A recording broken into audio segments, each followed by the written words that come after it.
तो स्टूडेंट्स, आज के लेक्चर में हम बात करेंगे डीएनए रेप्लिकेशन के बारे में। जैसा कि आप जानते हो, डीएनए जो है it is the genetic material. और डीएनए रेप्लिकेशन का मतलब हुआ the process by which DNA makes it's exact copy. ठीक है, अपनी एक एग्जैक्ट कॉपी जो है डीएनए बनाता है। जैसा कि हम जानते हैं कि सेल जो होते हैं दो तरह के होते हैं, प्रोकैरियोटिक सेल और यूकैरियोटिक सेल। प्रोकैरियोटिक सेल के अंदर जो डीएनए होता है that is circular, but eukaryotic cell के अंदर जो डीएनए होता है that is linear. Prokaryotic cell में जो डीएनए होता है काफ़ी शॉर्ट होता है और यूकैरियोटिक सेल में इट इज़ क्वाइट लॉन्गर। और जो डीएनए रेप्लिकेशन होती है that occurs in semi conservative method. Semi conservative method का मतलब ये हुआ कि जब डीएनए अपनी एग्जैक्ट कॉपी बनाता है तो उसमें पैरेंटल डीएनए जो है वो सिर्फ 50% ही कंजर्व होता है नई ऑफस्प्रिंग में।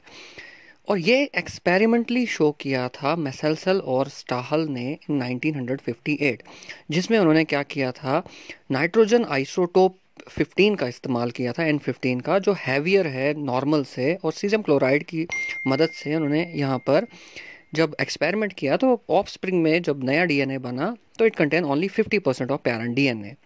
और डीएनए रेप्लिकेशन जो है हमारे न्यूक्लियस के अंदर होती है यूकैरियोटिक सेल के, और सेल साइकिल के एस फेज में जो है होता है। अब अगर हम यहाँ पर स्टेप्स की बात करें तो डीएनए रेप्लिकेशन में सब शुरुआत होती है एक्टिवेशन ऑफ न्यूक्लियोटाइड से।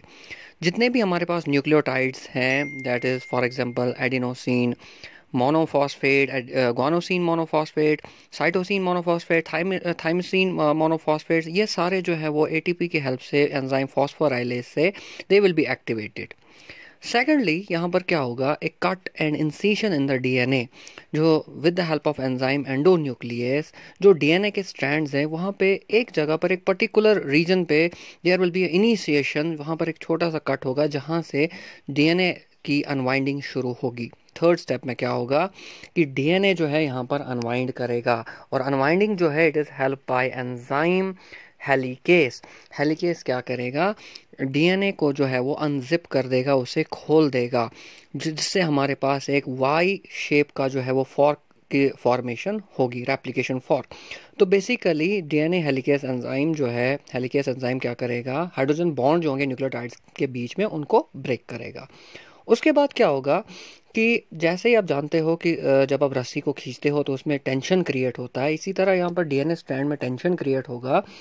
उस टेंशन को कम करने के लिए यहाँ पर सिंगल सेल बाइंडिंग प्रोटीन और एंजाइम टोपो आइसोमेरेज जो है उस डीएनए की टेंशन को कम कर देगा और डीएनए को सुपर कॉइल होने से प्रिवेंट करेगा, क्योंकि डीएनए जो है वो इजीली सुपर कॉइल हो सकता है जब वो खुला हो।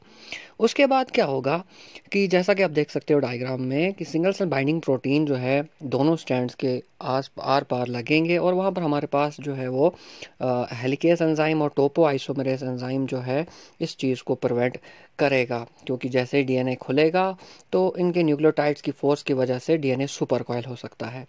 उसके बाद वहाँ पर क्या होगा, नेक्स्ट स्टेप में there will be formation of an RNA primer. RNA primer basically क्या है, it is a short sequence of RNA polynucleotide, it is formed by in the presence of enzyme DNA primase. तो यहाँ पर आपको एक चीज़ का खास ख्याल रखना है कि जो आरएनए प्राइमर है वो न्यू न्यूक्लियोटाइड जो है वो सिर्फ 3 प्राइम टू 5 प्राइम डायरेक्शन में ही ऐड कर सकता है। So next step will be the synthesis of the new strand. अब नया स्ट्रैंड यहाँ पर सिंथेसाइज होगा, it will be done by the enzyme DNA polymerase, and DNA polymerase जो है वो नए सीक्वेंस को नए स्ट्रैंड के ऊपर 5:3 डायरेक्शन में जो है वो ऐड करता है। अब जैसे यहाँ पर आप देख सकते हो कि जो हमारे पास दो स्ट्रैंड्स हैं, one will be in 3 prime to 5 prime direction और next will be in the 5 prime to 3 prime direction. अब यहाँ पर क्या होगा कि जैसे ही यहाँ पर आरएनए प्राइमर जो है वो बाइंड करेगा in presence of enzyme DNA polymerase, तो जो 3 प्राइम टू 5 प्राइम वाला स्ट्रैंड होगा उसके ऊपर there will be a continuous synthesis of the new strand, क्योंकि जो नए न्यूक्लियोटाइड ऐड होंगे वो 3:5 प्राइम की डायरेक्शन में होंगे, लेकिन जो अपोजिट स्ट्रैंड होगी वहाँ पर there will be multiple RNA primers, क्योंकि यहाँ पर अपोजिट डायरेक्शन में जो है, जिपिंग के अपोजिट डायरेक्शन में जो है यहाँ पर स्ट्रैंड जो है वो सिंथेसाइज होगा। तो यहाँ पर छोटे छोटे स्ट्रैंड्स बनेंगे जिनको हम ओकाजाकी फ्रेगमेंट्स कहते हैं। तो यहाँ पर हमारे पास एक लीडिंग स्ट्रैंड होगा जहाँ पर कंटिन्यूअस सिंथेसिस हो रही है, और लैगिंग स्ट्रैंड होगा जिसमें डिसकंटिन्यूअस सिंथेसिस होती है। है।